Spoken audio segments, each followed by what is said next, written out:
This is a life principle I've been just really chewing on for probably like honestly a year, but it's come up so often. It's really the relationship between responsibility and privilege.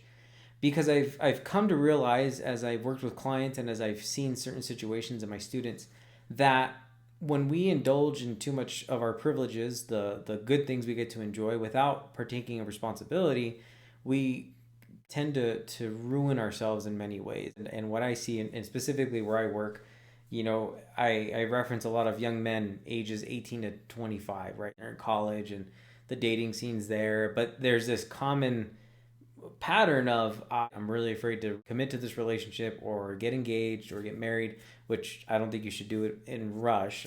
But some relationships, it's like, hey, it's the perfect scenario to go and proceed forward with that relationship, and there's this like fear of commitment, and it's not actually fear of commitment; it's a fear of responsibility because there's these privileges. Like if you're dating somebody, you get the privilege of being around them and going out with them and holding their hand and being affectionate with them. Those are privileges that are kind of reserved for that relationship or that situationship, whatever you want to call it. But then when it comes time to bear the responsibility that's associated with that privilege, then people start to cower. And I see that a lot. And when I see a lot of men who grow up with doing nothing but privileges, so, dating everybody and anybody and then backing out when it's time to take responsibility. Or when I see a lot of young men who they just want all play and no work type of thing, they get very lost because there's a relationship between privilege and responsibility that you have to have. And to have nothing but privileges without upholding responsibility, you tend to get very lost and you don't grow up. Think of like Neverland or The Lost Boys and Peter Pan. Jordan Peterson talked about it he talked about it perfectly. But when you get also people who take too much responsibility but don't enjoy the privileges associated with it. So you have your person that's kind of a workaholic, a high performer, that person that perfectionist.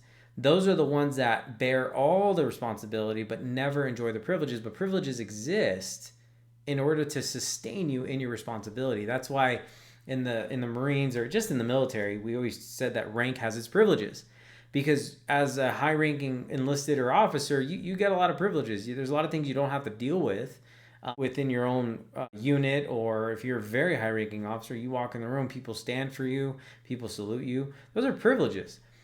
But the reason why those privileges exist is not because maybe that person's a great person. It exists because the amount of responsibility that rank carries needs to match. There needs to be something to sustain that person in that responsibility.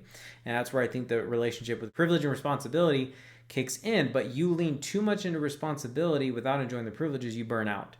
This is where that fatigue, this is where people start to become numb and empty and these shells of productive citizens, but there's not really a lot going on and meaning in their life because they're not actually enjoying their privileges, right? From a gospel sense, it's like if you're being as obedient as you can, you're trying to uphold your covenants and take care of your family and do what you're supposed to do in your calling, but you're not feeling joy, peace, or happiness, then you're taking on so much responsibility, you're not actually enjoying the privileges associated that come with it. And same thing with a father who overspends his time trying to provide for his family almost to the point of not even knowing them and enjoying the privilege of raising a family with his wife, and there goes that uneven match. So you have to have, as a life principle, you have to ask yourself, what privileges am I enjoying or do I want to enjoy, and does my responsibility match that? Some of you probably need to let go of the wheel a little bit more. Some of you probably need to start driving the car a little bit more. But regardless, you have to keep them in balance.